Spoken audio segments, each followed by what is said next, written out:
नमस्कार. मी राहुल कुलकर्णी. आपल्या राज्याचे सहकार आयुक्त श्री दीपक तावरे साहेब आपल्यासोबत जोडले गेले. सर, तुमचं स्वागत आहे. नमस्कार. थँक्यू. सो दिवंगत मुख्यमंत्री श्री विलासराव देशमुख यांच्याबरोबर ज्यांनी दीर्घकाळ काम केलं आहे, ज्यांना बाजार व्यवस्था पूर्णपणे माहिती आहे आणि अर्थात शेतकऱ्यांशी निगडीत असलेले प्रश्न काय असू शकतात यांची त्यांना पूर्ण जाणीव आहे. आणि म्हणून महाराष्ट्रातल्या शेतकऱ्यांच्या मनातला कोणताही प्रश्न आज बाकी राहणार नाही. खास करून आपण बोलतोय ते कर्जमाफीबद्दल. पुण्यश्लोक अहिल्यादेवी होळकर शेतकरी मुक्ती योजनेअंतर्गत पहिल्या टप्प्यातल्या सुमारे 17 लाख पात्र शेतकऱ्यांची यादी सहकार विभागाच्या पोर्टलवरती अपलोड करण्यात आलेली आहे. आणि या पोर्टलच्या यादीमध्ये सर्वात कमी पात्र कर्जदार कोकणातले आणि बरेचसे तपशील माझ्याकडे आहेत. आणि या सगळ्याच तपशिलांची आपण लाईव्ह चर्चा करणार असल्यामुळं श्री दीपक तावरे सरांना माझा पहिलाच प्रश्न असा आहे, सर, की केवायसी संदर्भामध्ये सध्या काही तक्रारी येत आहेत, तर तो फीडबॅक तुमच्याकडे आला का? मग आपण मूळ मुद्द्याकडे जाऊ. हो, आलेला आहे केवायसी बाबतच्या तक्रारींचा फीडबॅक. राईट. त्यामध्ये तुम्हीच बोला.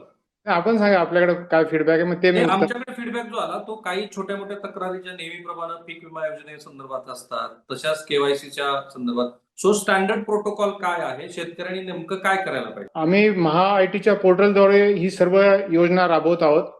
बँकांनी सगळी जी माहिती आहे शेतकऱ्यांची ती महा-आयटीच्या पोर्टलवर लॉग इन केली, म्हणजे ती अपलोड केलेली आहे.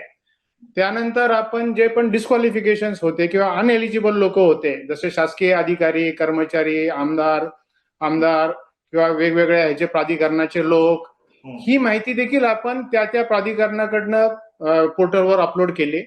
जी इन्कम टॅक्सची माहिती आहे की जे आपल्या ह्या योजनेत नाही ती पण आपण अपलोड केली. नंतर बँकेची माहिती ही आणि अनएलिजिबल लोकांची माहिती ह्याचं महाआयटीच्या पोर्टलवरनं प्रोसेसिंग करून ही यादी आपण तयार केलेली आहे. तर ह्यामध्ये कुठेही ह्युमन इंटरव्हेन्शन नाहीये. सगळी हे आहे म्हणजे सॉफ्टवेअर बेस्ड सिस्टम ही यादी तयार झालेली आहे. आणि पहिली यादी जी आहे की जे आमच्या कर्जमाफीतले तीन घटक आहेत की कर्जमाफी, एक वेळ समझोता आणि प्रोत्साहन. त्यातली पहिला जो घटक आहे कर्जमाफीची, त्यातली ही यादी आहे. त्यामध्ये देखील जे अपलोड खाती केली होती 31 लाख, त्यातली फक्त 17 लाखाचीच यादी म्हणजे 16,96,000चीच यादी आहे. बाकीचे जे गोष्टीचे जे आहेत तर ते थोडे काही कारणामुळं म्हणजे कुणाचा केवायसी चुकला आहे, कुणाचे अकाउंट डॉर्मंट आहेत किंवा अकाउंट नंबर चुकलेला आहे, काही आहे किंवा काहींचे व्याज आकारणी चुकलेली आहे. ह्या कारणामुळं आम्ही परत व्हॅलिडेशनसाठी बँकांना देणार आहोत आणि ती बँकांकडनं रिफीड झाल्यावर आमची दुसरी यादी प्रसिद्ध होईल, म्हणजे दुसरी यादी प्रसिद्ध होईल. तर अशा प्रकारे पहिली यादी प्रसिद्ध झाली आहे. ज्या पहिल्या यादीत शेतकऱ्यांची नावं आलेली आहेत तर त्यांनी आपले सरकार सुविधा केंद्रावर जाऊन त्यांचं आधार ऑथेंटिकेशन करायचं आहे. जेव्हा शेतकरी आपले सरकार सुविधा केंद्रावर जाईल तेव्हा जे गाव पातळीवर यादी प्रसिद्धी झाली त्यातला विशिष्ट क्रमांक किंवा आपला आधार क्रमांक त्यांनी आपले सरकार केंद्रावर द्यायचा आहे. त्यानंतर तो तिथला केंद्र चालक त्यांना त्यांची माहिती दाखवेल. तुमचं नाव हे आहे का, तुमचा आधार क्रमांक आहे का, तुम्ही ह्या बँकेतनं कर्ज घेतलं का, एवढी मुद्दल होती का, आणि त्याची 31/3/26 वरची मुद्दल त्या पोर्टलमध्ये अवेलेबल आहे. तर ती मुद्दल त्याला 31/3/26 ची मान्य असल्यास त्यांनी ते आधार ऑथेंटिकेशन करायचं आहे. आणि समजा काही कारणास्तव त्याला वाटलं की ह्यामध्ये माहिती चूक आहे, तरी पण त्यांनी आधार ऑथेंटिकेशन करायचंय, पण त्यांनी आपला ग्रीव्हन्स रेस करायचं की बाबा मला हे माझं कर्ज मान्य नाही, माझी रक्कम कमी दाखवली आहे, माझं नाव चुकलेलं आहे किंवा काय. आणि ज्या ग्रीव्हन्स मधल्या ज्या ग्रीव्हन्सचे रेस होतील ते जिल्हा लेवलच्या कमिटीकडे येतील. तर जिल्हा लेवलला आमची कमिटी आहे, कलेक्टर आहेत, त्यात सीओ जिल्हा परिषद आहेत, आमचे डीडीआर त्याचे सदस्य सचिव आहेत, बँकांचे प्रतिनिधी आहेत, जिल्हा बँकांचे प्रतिनिधी, लीड बँक मॅनेजर, आणि त्या जिल्ह्यात ज्या ज्या कमर्शियल बँकचे शाखा आहेत त्या प्रत्येक बँकांनी एक तिथं नोडल ऑफिसर नेमणूक करायचं त्या डिस्ट्रिक्ट लेवल कमिटीला. आणि डिस्ट्रिक्ट लेवल कमिटीमध्ये मग ह्या शेतकऱ्याचं जे पण ग्रीव्हन्स आहे तो त्याला शेतकऱ्याला बोलवलं जाईल, त्या बँकेला त्याचे खातं बोलवलं जाईल आणि त्यामध्ये नंतर त्यांना परत तो रिव्हॅलिडेट करून फीड करायची तरतूद आहे.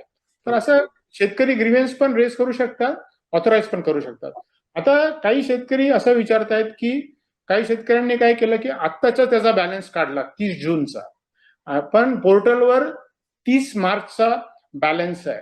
तर त्यांचं पण बरोबर आहे, हा पोर्टलवरचा बॅलन्स आता वाढलेला असणार. पण ह्याबाबत मी तुम्हाला सांगू इच्छितो की ह्याबाबत आम्ही लेखी सर्व बँकांना कळवलं, म्हणजे नॅशनलाइज बँकांना पण आणि जिल्हा मध्यवर्ती बँकांना पण आणि ग्रामीण बँकांना, आणि सगळ्या बँकांनी आम्हाला लेखी कळवलेलं आहे की आम्ही 1 एप्रिल 2026 नंतर शेतकऱ्यांच्या कर्जमाफीबाबत कुठलंही व्याजाची आकारणी करणार नाही. त्यामुळे 31/3/26 वरचा जो बॅलन्स आहे तो जर तुम्ही ऑथेंटिकेट केला तर त्यानंतर आम्ही रक्कम तुमच्या खात्यावर ट्रान्सफर करू, त्याचं व्हॅलिडेशन करू आणि त्यानंतर तुम्हाला परत पुन्हा कर्ज द्यायची पण सुविधा आहे. फाईन. बरेच प्रेक्षक आपले जोडले गेलेत आणि ते वेगवेगळ्या पद्धतीचे प्रश्न विचारतात, पण प्रश्न आपण शेवटी घेऊ. आता मला असं लक्षात आलं की किमान 31 लाख शेतकऱ्यांना कर्जमाफी मिळणार आहे, ज्यातले 17 लाखांची यादी जाहीर झालेली आहे. हो. उर्वरित यादी साधारणपणे तुमचा अंदाज काय, किती दिवसामध्ये ती यादी जाहीर होईल? आम्ही आता व्हॅलिडेशनचं देऊ. माझ्या माहितीप्रमाणे पुढची यादी जी आहे ती आम्ही मॅक्झिमम 2 आठवड्याच्या आत देऊ, म्हणजे त्याच्या अगोदर सुद्धा आम्ही देऊ. जर बँकांनी आमचं व्हॅलिडेशन करून लगेच भरलं तर आम्ही दुसरी यादी हार्डली 15 ऑगस्ट पर्यंत आम्ही डिक्लेअर करू. ओके, तुम्ही आता सांगितलं तरी मी हा प्रश्न रिपीट विचारतो, कारण मला अनेक शेतकऱ्यांनी म्हटलं की गाव पातळीवरती मला यादी पाहिजे आहे. त्यांच्यासाठीचे ऑप्शन्स काय उपलब्ध आहेत की त्यांनी तिथे ग्रामपंचायत पातळीवरती जायचं की बँकांमध्ये जायचं का? नाही, आपली यादी दोन्ही ठिकाणी अवेलेबल आहे. ब्रांच ठिकाणी पण अवेलेबल आहे, ब्रांच ठिकाणी पण अवेलेबल आहे आणि ग्रामपंचायत लेवलला अवेलेबल आहे. विविध कार्यकारी सेवा संस्थेच्या देखील ज्या ठिकाणी विविध कार्यकारी सेवा संस्थेचं ऑफिस आहे तिथंही अवेलेबल आहे. संस्था चालकांकडे तुम्ही तुमचा आधार क्रमांक घेऊन गेला, तुमचा आम्ही जवळपास जे पात्र शेतकरी आहेत त्यापैकी 11,40,000 शेतकऱ्यांना आम्ही SMS द्वारा कळवलेलं आहे की तुमचं नाव यादीत आहे. तर ते शेतकरी डायरेक्ट आपले सरकार सुविधा केंद्रावर दिले तरी चालेल. म्हणजे ओके सर, एक प्रश्न घेतो मी आता लगेच. एक राजू बोंदे म्हणून तुम्हाला प्रश्न विचारतात की केवायसी करताना सर फार्मर आयडी दाखवत नाहीये, अशा वेळेला काय करायचं? फार्मर आयडीच्या बाबत मी तुम्हाला सांगू इच्छितो की आपले जे 17 लाख जे शेतकरी आहेत त्यापैकी आमच्याकडं 13,60,000 फार्मर आयडी आलेला आहे. काहींचे फार्मर आयडी बाबत आज येईल की, त्यामुळे मला या शेतकऱ्यांना सांगावंसं वाटते की तुमच्याकडे फार्मर आयडी आहे पण तुमचं आधार ऑथेंटिकेशन होत नसेल तर उद्यापासून ही सुविधा उपलब्ध होईल. काय प्रश्न आहे, मी प्रश्न पुन्हा तुम्हाला सांगतो.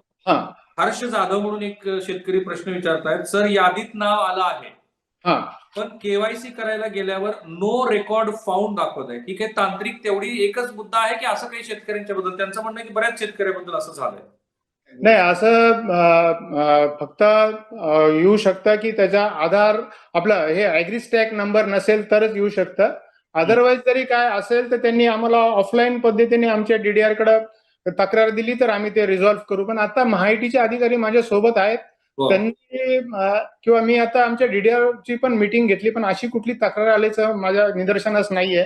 त्यांनी जर स्पेसिफिक जर मला दिलं तुम्ही की हे शेतकरी आहे, ह्यांचं ह्या गावचं आहे, हा त्याचा काय म्हणतात ते विशिष्ट क्रमांक आहे तो जो आम्ही डिस्प्ले केला, सर कुठं रेज करायचा? कारण आता इतके छोटे छोटे ग्रीव्हन्स येत आहेत आणि मला माहिती आहे की तुमचा वेळ घेणार.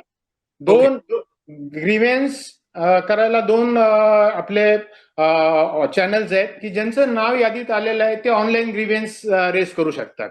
की त्या आपल्या सरकार केंद्रामध्येच त्यांनी सांगायचं की बाबा हे मला मान्य नाहीये, माझा ग्रीव्हन्स रेज करा की माझी कर्ज बाकी व्यवस्थित नाहीये, माझं अकाउंट चुकलेलं आहे, माझी रक्कम कमी आहे, माझा आधार चुकलाय, तर ते त्यांनी पाठवावं.